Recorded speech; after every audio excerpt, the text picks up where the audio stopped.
Okay, hi Ani. It's my great pleasure to talk to you today about the stone circles in Cornwall. And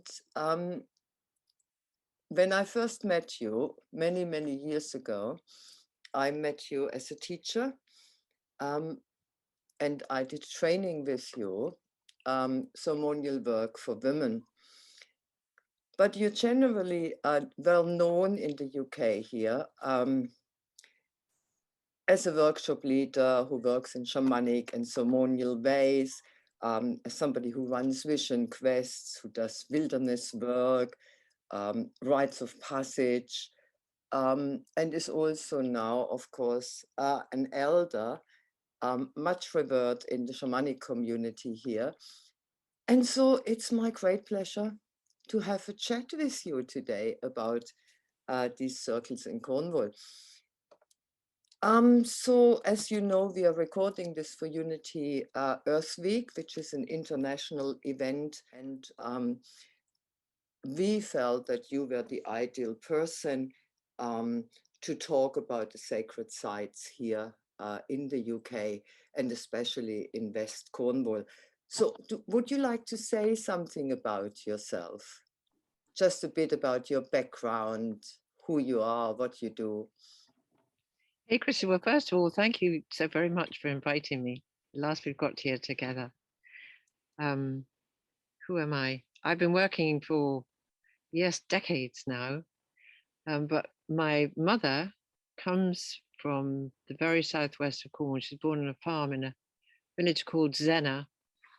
And so I feel like my root is deeply within this land. Now, when you talk about Cornwall, I'm talking very specifically about the very southwest of Cornwall, a part that is called West Penwith. And if you look at a map of Britain and you go down to that boot on the right-hand side, you then go down to the toe, and at the sort of where the toe meets the rest of the foot is very narrow. And it used to be, it is about, I don't know, about 3 miles wide. It used to be just a marsh.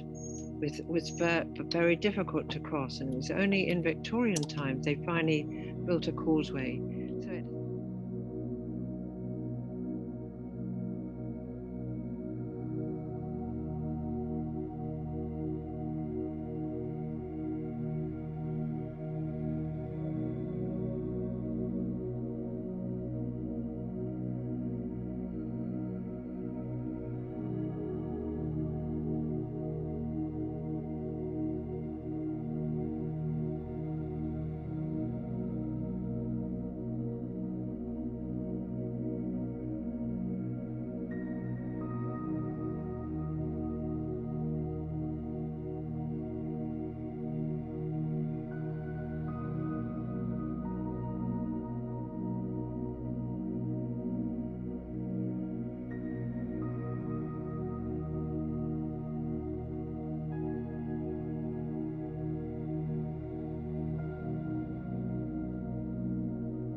So what happened there a long, long time ago, maybe 4,000 years ago, is still very much there for us to experience and to feel. So in my family's fields, the hedges are Bronze Age, and the stone circles are late Neolithic and Bronze Age. That means they're, very, very old. And in a way that, because they're small, they're not like Stonehenge or Avebury. The stones maybe come up to your waist, maybe a little higher. They've been left alone. So the energy they hold is still there. And so I have loved them and done what I can with them, starting in a place of deep ignorance for really as long as I can remember. Right. So already before you started the work you do now, or after you began to do the work you do now? I guess I visited them, as a child. Ah, right. Then it was quite interesting because I was training in psychology down in Cornwall. I was living in Cornwall, wondering how my life was going to turn out.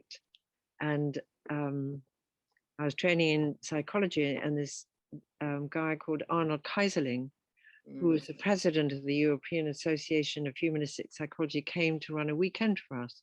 And he spent the entire weekend talking about Native American medicine wheel teachings and how they related to European grammar and Greek mathematics and the I Ching and every system that you can imagine. And then he said, I'm apprenticed to this man, Jaime or Storm, and I'm going to send him to Cornwall because he would love to see your stone circles down here. And that's amazing. Yes, and a few weeks later he came, and for me, the Native American teachings, I felt when I first heard of them, I felt now I've come home. It's where I belong. So the two have been intimately connected all the way through my journey. Yeah.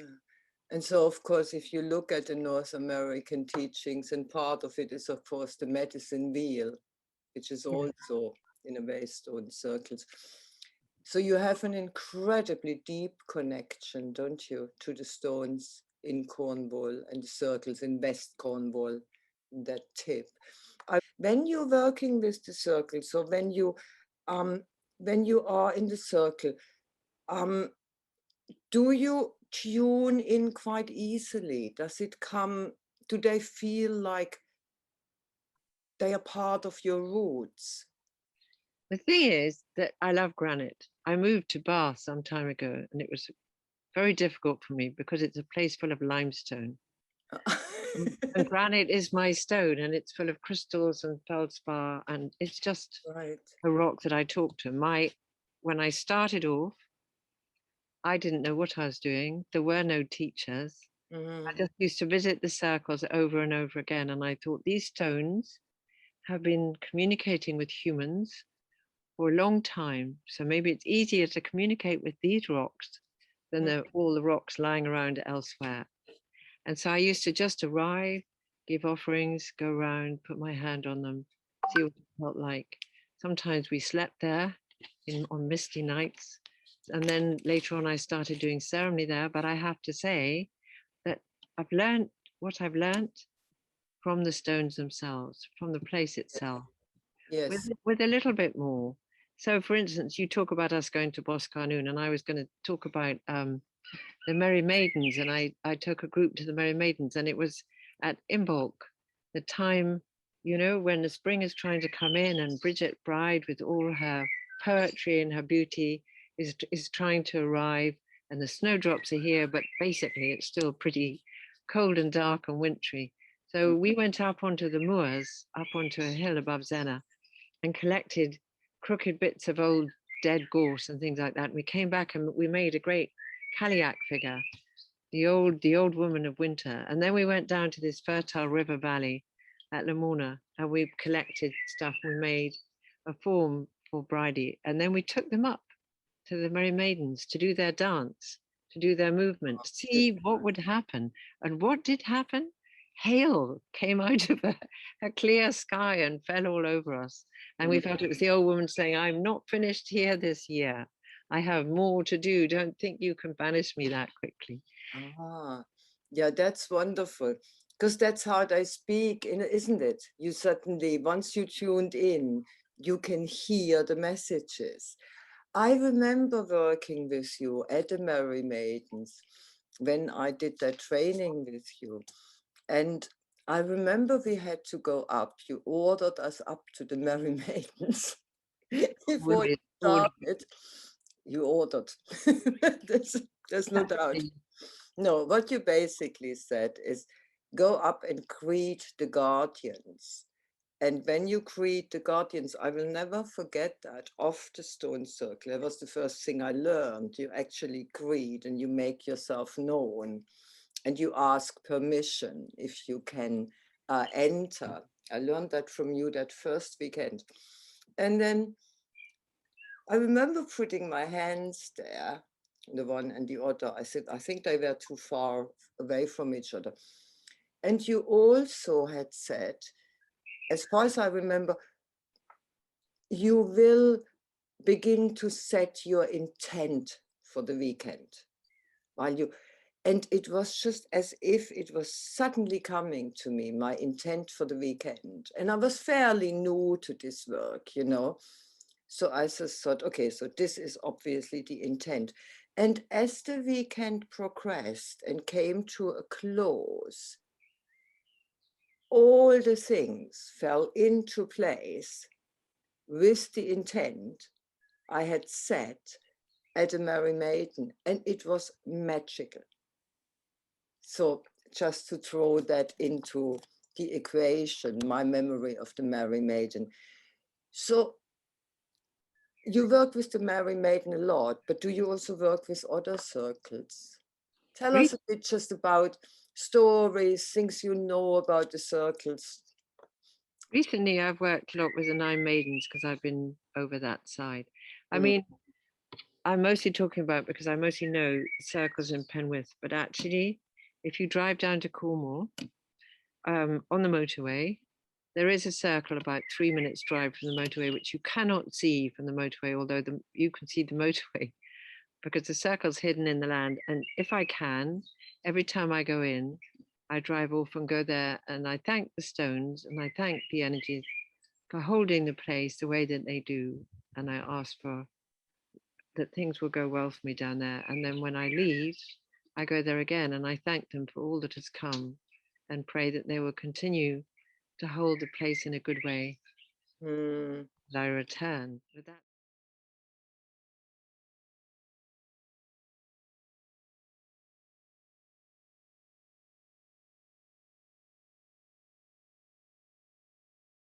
Boscarnoon, I tell a story which is, oh yes, it's not my thing, but I was there. And it's many decades ago, this man called Sir George Trevelyan came and brought a group of people to Boscarnoon and he brought a seer.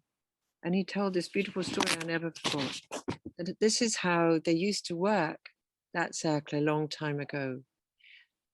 The people would come from every direction. Many, many people would come until they were surrounding the circle in rows and rows and rows going back.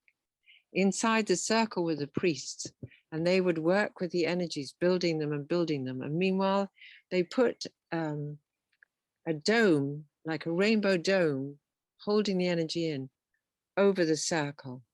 And they worked and they worked and they worked, building up the power, building up the power, building up the power, until it could take no more. And then they took up their great horns and they blew on their horns, and the dome was shattered, and everything they had been built up was sent out around the land. Wow. This somewhere, it helps me when I'm thinking, what can I do? Or does this really work? Or what's going on? And I realize, I mean, my understanding is that stones hold memory. They're the old memory holders from the beginning, really. So they hold that memory. They hold all the memories of all of us stumbling humans who've come along and tried to help in some way. And at the moment, all we're trying to do is repair our relationship with the natural world. So this.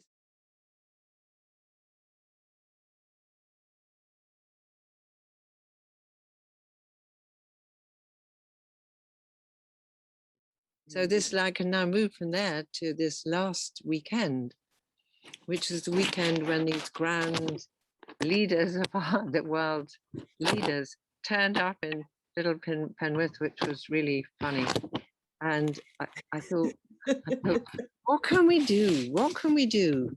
So maybe it'll make no difference they're meeting now, but maybe we can send a little energy to them that could soften their hearts and a little bit get them to remember that they too belong to this earth. So what we did on the Thursday night, the first night when they'd arrived, and we're probably having a grand dinner, well, we didn't go out till midnight or so, and we didn't get home till 6:30.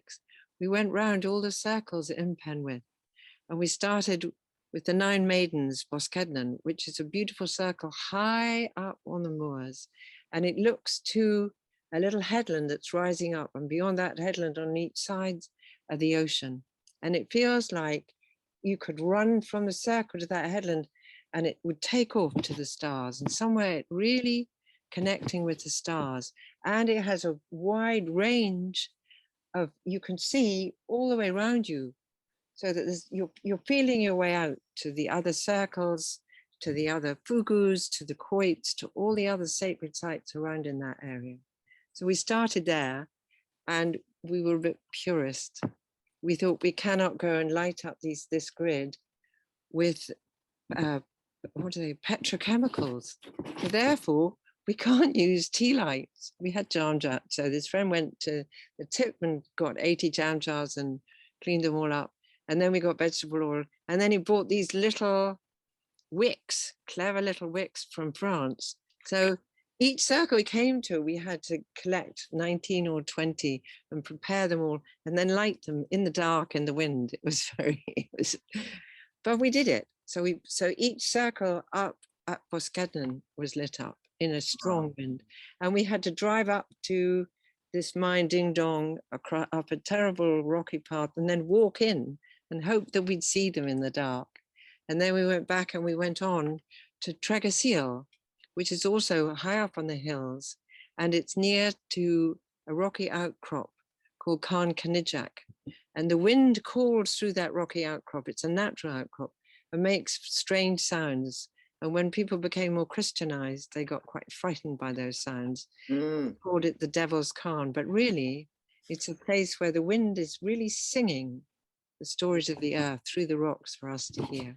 So at Tregasil again, we did our process, and I had to go, you had to sort of, once you've lit out one, you could just about see the next stone, and after that, the next, and so on around. And as that circle lit up, I tell you, it grew and it grew and it grew, and it got deeper and more immense till it was this huge, extraordinary, immense space lit up on the edges by these little lights.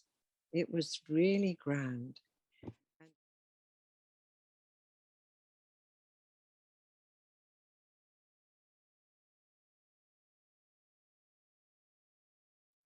And at each place we made prayers asking that these circles would connect with one another, and that perhaps the grid that they held around that land would become a little stronger and vibrate a little stronger, so that everyone who's walking that land, including those grand heads of state, would pick that vibration up through their feet, or maybe through their dreaming while they were asleep, so that it would do whatever it could do. And from there, we went to Boscanún, the elder tree on the downs, is what Boscanún means. The elder tree being one of the witch trees, the old wisdom tree. And you can easily take the pith out and make a little flute from its wood. And there again, by now, it was faint. The nights are very short at this time of the year. So you can faintly see them in the mist.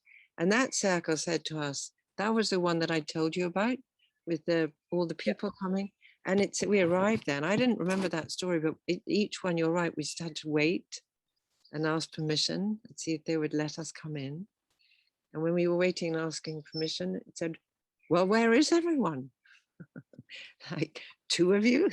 That's not much good, but that was all we could do, the 2 of us. So they really wanted more people. There's still a place that welcomes a lot of people. So we lit that whole circle, and there's a grand stone in the middle.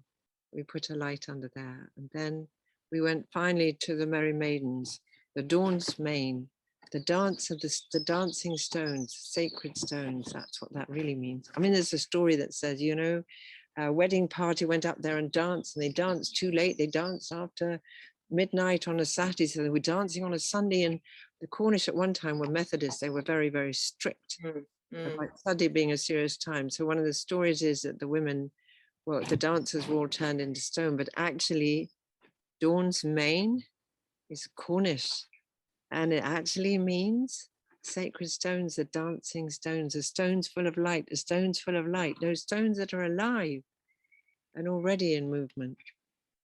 So that was our last one. So I had to dance around them.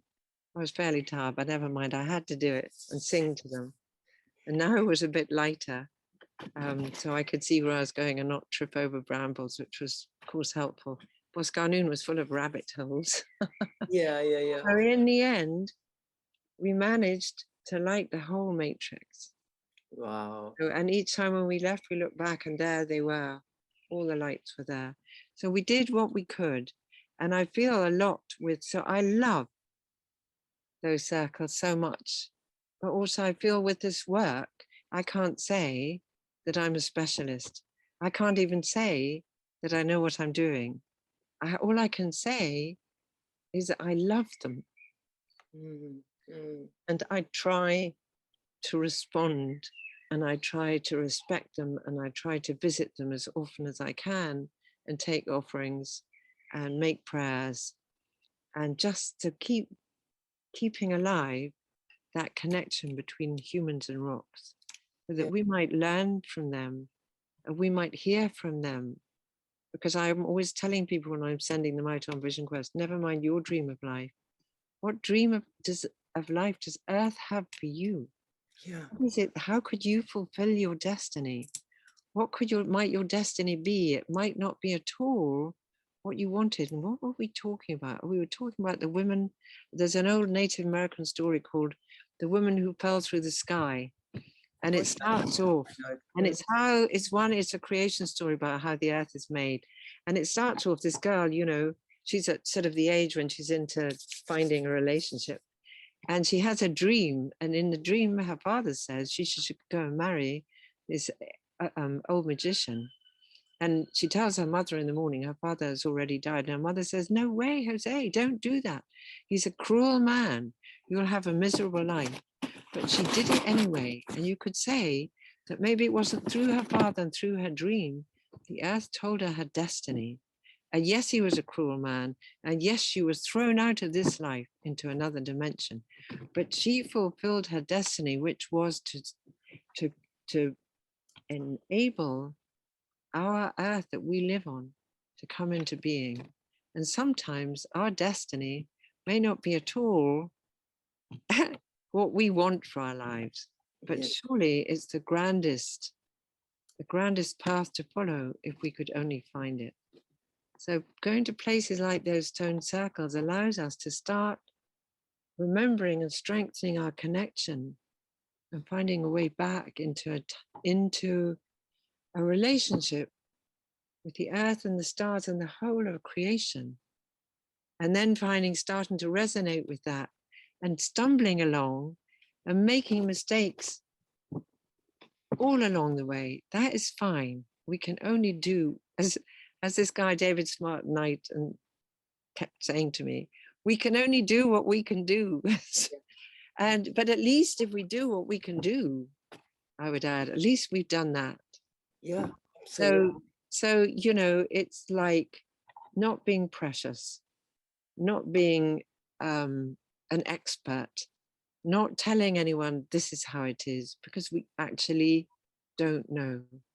And my understanding of moving into sacred realms is that I've done it a lot, what do I know? Maybe it was but when I've worked with groups of people, when we've worked as a group, is that everybody we work together, we do something together, and everybody's experience is different. Yeah. So there is no right way, probably, to approach those circles, except with respect and love and gratitude and waiting and having our ears and all our senses open, so that we might receive, instead of always, well, I'm going to come in here and I'm going to do this and it's all going to work like this. Now I'll come and I'll ask if I can even come in. Sometimes I only go around the outside.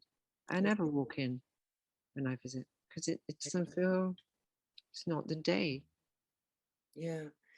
I'm fascinated because firstly, of course, it resonates with me, but also I can feel in a way the incredible love you have for those stones. And I feel when we come from that love and respect, realizing there's something bigger and older than we are at work, I feel we can trust whatever we sense, hear, feel, experience, see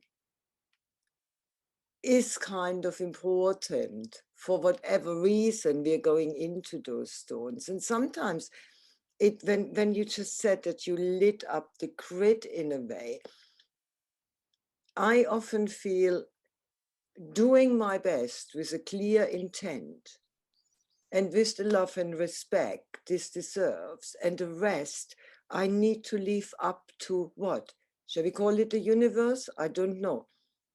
But to maybe energies and powers which know more than I do. As you said before, with the idea of following our destiny rather than our wants. And it's the finding that, and for that we have to listen maybe and to intuit and maybe to hear and see without getting in the way all the time. And isn't that difficult, as we know, isn't that? Oh God, yeah, of course, because of course we are taught in a completely different way, aren't we? We spend our lives in a way to build ourselves up, and that's needed as well. But then to get out of the way and to tune into is another learning process again.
So when we look at stone circles, I mean, most of the things you have already said, which I'm asking you, but if you would have to explain in a way to somebody who knows very little or has never seen these circles, the powers they hold, the memory, you said the stone holds memory. And you said already that people in our ancestors, in a way, or especially your ancestors, came to the stones for different reasons. Can you Have you got any idea how they used the stones, what they did in different circles? You see, in Penwith, there's been no research. Who knows? Who knows? I mean, I would imagine, what would I imagine? I would imagine that those people lived more connected to the seasons because that was their way of life. They couldn't fly in some vegetables if the season was bad. They couldn't fly in some meat from somewhere else if there were no animals around. They just had to find their subsistence where they lived. So they were much more aware and more noticing of how the seasons turned and what was coming in, and if the spring was slow, or if the summer was too hot, or if the winter was mild, or whatever it was. They would be noticing all that. But they would be constantly, I mean, I think the belief was that they understood that we are not separate from the circle of life. So somewhere what we do is also important. There's that wonderful book, isn't there, by the woman Robin Wall Kimmerer, called Braiding Sweetgrass. Yeah. Her experiment with sweetgrass, and she discovered that sweetgrass, which is a wild plant, grew most well when it was picked by humans and less well when it was left alone. And I think the lesson from that is really important, that actually we have a part to play. Yeah. So we make sacred places because then we're building not only the memories into the stones, but also into ourselves.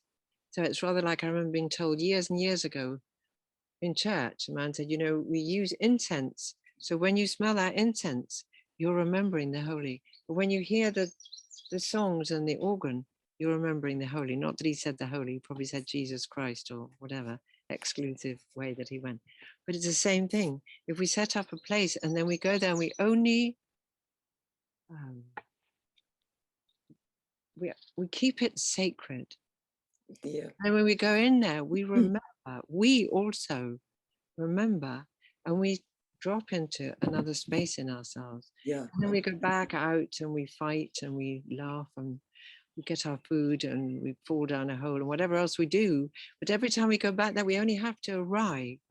And after a while, we remember and we sink into something. And to move far away from Cornwall to Avebury, I never go to Avebury really unless I can walk in through the avenue. And if you get used to it, you can feel you're dropping in layers as you walk in. Those stone circles in Penwith are more simple, but generally, like you said, you reminded me of the two guardians. And to me, the one closest to them is like a great owl woman, a great elder, watching over all the women who might go there and dance. And at Boscarnoon, there's a rock that you go and sit on, and you look, you can see the circle, and you ask permission there, and then you see if you can go in. And at the Merry Maidens, there's a rock at the edge of the field, at two rocks. You go and ask permission there. And actually, but one has to learn all that. And to begin with, one does what one can. But those circles will teach us. It doesn't matter really what specific ceremony they were for. It's understanding. They will teach us how to deepen ourselves, how to remember the mysterious in life, how to get in touch with the deeper purposes of life and ourselves. And they will give us rest, and they will give us succor, and they will give us healing just through where they are. And I just want to say that thing that which is, I'm now leaving that, if you don't mind, the thing that, you know, that lighting the grid is like, first of all, let's look at the line of it. The G7, for some reason unknown to me, decided to have their meeting in my part of Britain, in Carbis Bay. And then this friend went out onto the land and said, what can I do? What can I do to, and he was told, the children's fire. So actually we lit a fire near San Creed, which you could say is the heart center of Penwith. And we held it all the time that those ones were there, to remind them that really it would be essential that any decision they make takes into account the needs of the children for the next 7 generations, not just humans, but all. Now, from that, I was thinking about that, and what came to me, it just came. We need to light the circles. We need to light that grid. So I didn't think of it. I had never imagined such a thing before. But you see how one thing leads to another. And if you allow yourself to be a little open and a little dreamy, then things will come in. And then that's the way maybe that they can communicate with us. But it's like you really have to go and trust your body, trust your being, trust your dreaming self, all those bits that we don't use very much, and trust that the circles are still benign to us, and they're there, they'd be quite happy to teach us. And they will teach different people in different ways. You just have to keep going with humility and say, please tell me what to do. Please help me open up. You know, I'm in this crazy culture. So when I open up, I feel crazy. When I'm in the culture, I feel crazy. So I walk from one craziness to another. Please help me find ways to strengthen my inner being and my connection with the mysterious, so that I can find my destiny and play my part. And those stone circles do it for me, you know, and each person starts off, has a beginning place, and it may be where they're born, and it may not be there at all. It may be far away where their family were rooted for a long time. Where also, wherever you are, you can connect with the land, but it may take some years of asking before the land opens up its beauty and its piety. There's something also around patience. Those stone circles make it a little easier. A lot easier. I mean, it sounds to me, it's incredible. There's nothing I can say, because it's this living relationship. Exactly. It's that cyclic living relationship. Exactly. And in a way, what you described is that it just came to you when you, after the children's fire, that it would be good to light the grid, to really go out to the circles, and in a way taking the fire there as well, no? We did yes. take That is what I call a kind of a living relationship with the mystery, isn't it? Because it doesn't need an explanation. It is just you go into a field of the sacred, like you did with the children fire, and the other sacred actions, if there are any to be done, they just come to you. Yes. And then just trusting in a way that if you do it with a good intent, it will be all good. It is absolutely right to do that. Yeah, and then, you know, you have to put the energy out. Like I drove to Cornwall, we lit the children's fire. It's very difficult to light it, as you know. It's no business, etc., etc. So then suddenly I'd had this vision. I mean, vision. I just seen it. Let's not be grandiose. I just seen it, and I'd said it to a few people. And then this guy said, "Well, I'm going out tonight." And I said, "Oh, I'm exhausted. I don't think tonight's the night. I don't think this fire is strong enough yet." So he went away, and I just sat with the fire, which finally did light. And then he came back at, you know, after midnight and said, "Are you coming?" And I, you know, I'm not that young, and I'd had this long day, but something said, "Yes, now you go." And so I went, and we didn't come home till 6:30, 7 in the morning. So we were walking the moors all night, because that's what was asked of us. And and then I know that when you're called, so the timing of it, nothing is up to you really, and you have to be open to how it unfolds. You have a dream, and then the thing slowly, and you think, yeah, we need to collect in practicalities. I did put my Wellington boots on. but also you have to be ready to follow. And generally you maybe make a plan, and generally your plan isn't quite how it works out, and that's very important. So when those stones call, you go, Yeah, you And then follow when it through. starts, you don't say, well, I'm tired now. You just continue. There was one point where, around at 4 in the morning, when everything dropped, and I thought, I'm not sure.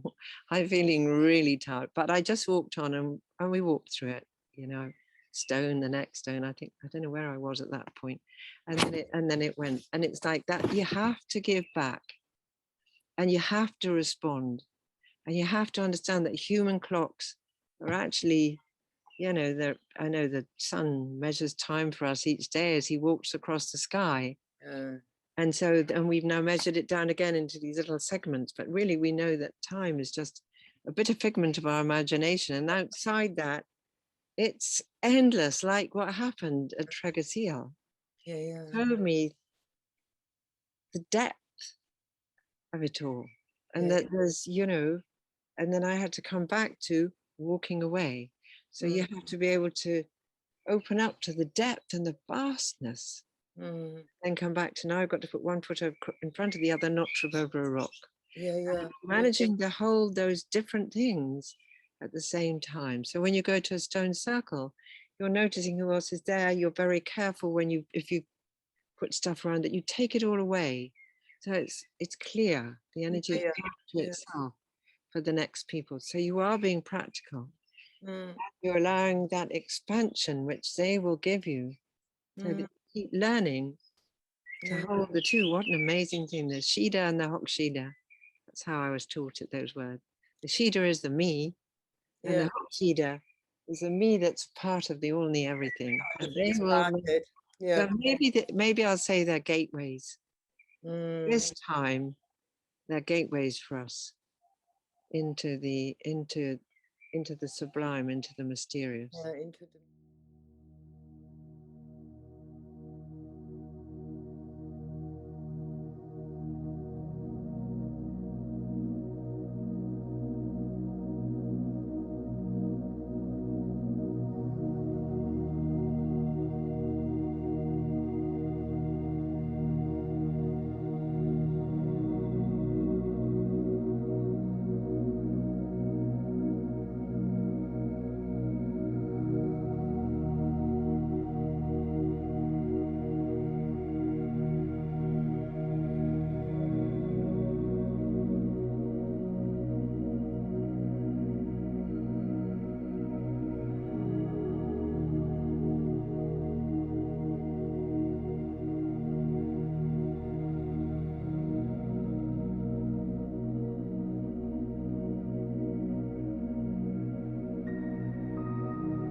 Annie, we were talking before we started recording, and you said something quite interesting. You said they are destroying the churches.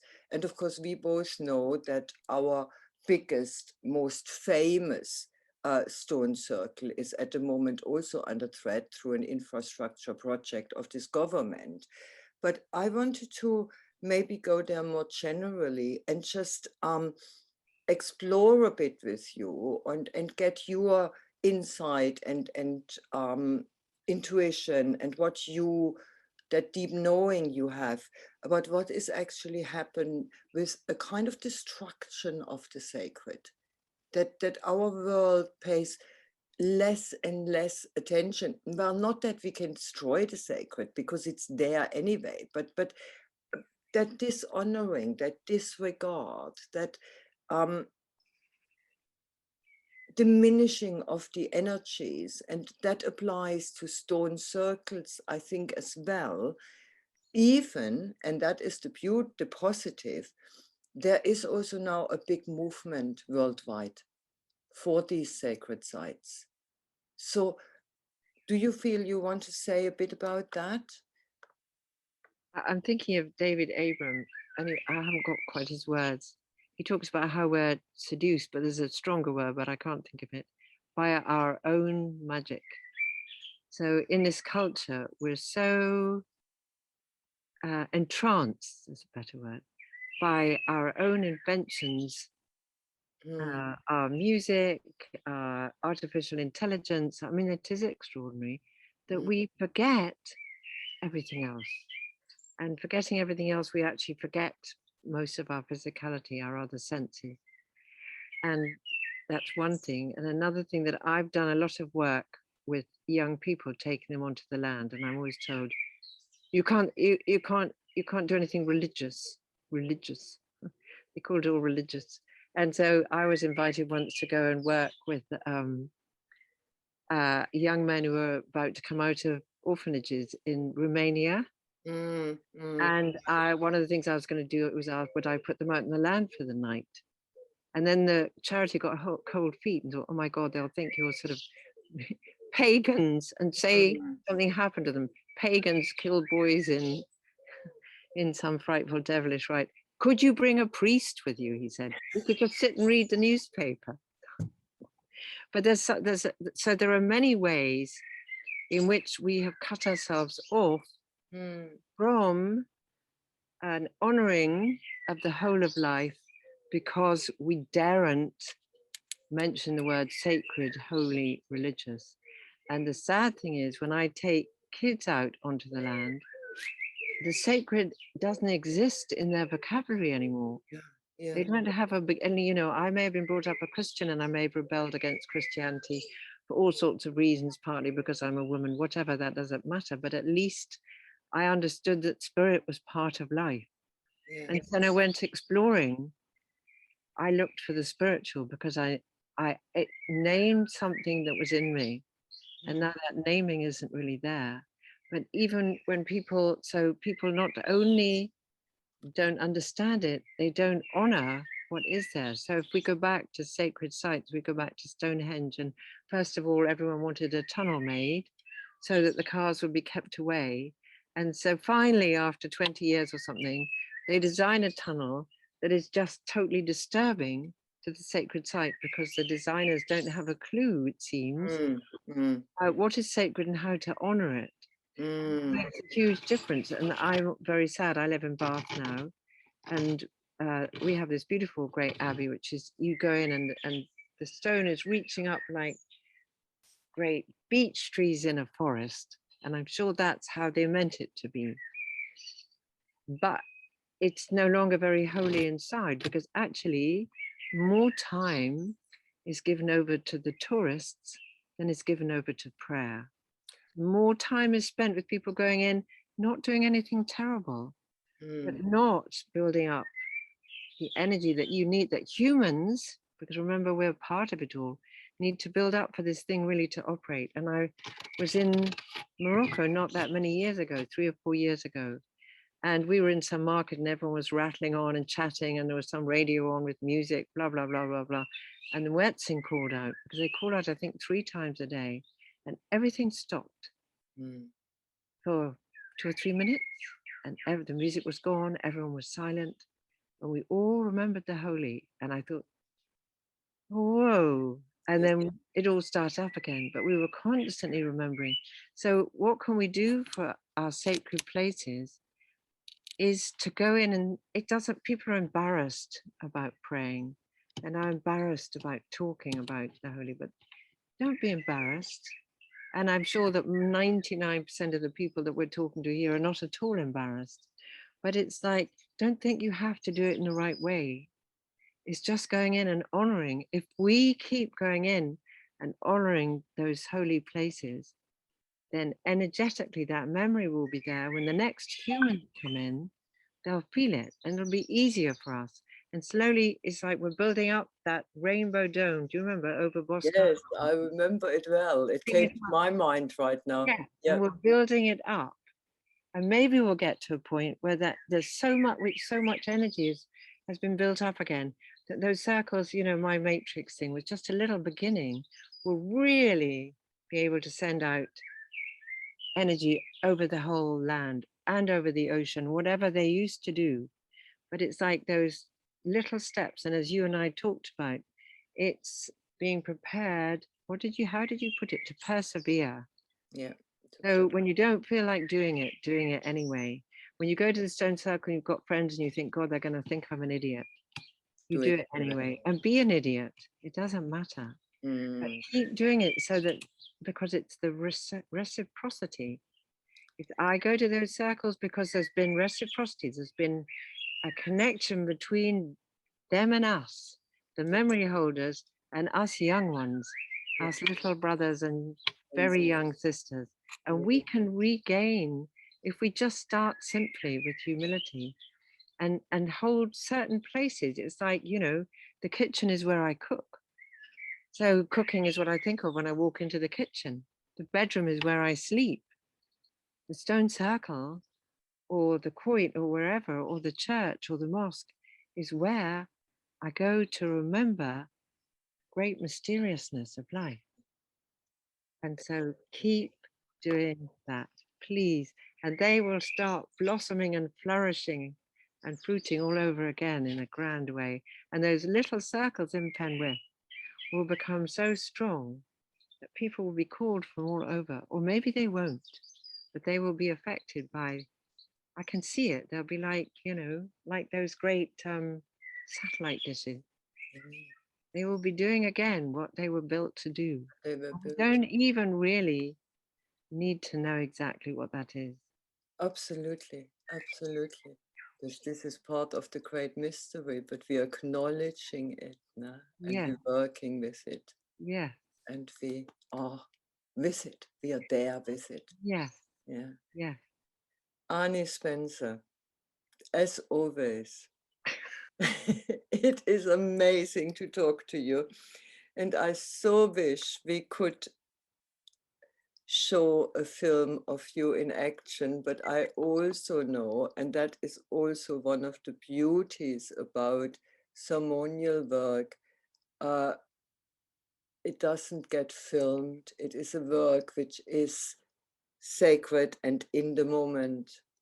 And I'm really grateful that you spoke to us, because even if you don't quite admit it, I think for me and for many here in the UK, you are the person who has been and still is working with those circles in a way which comes so deeply from the heart and is so connected and is so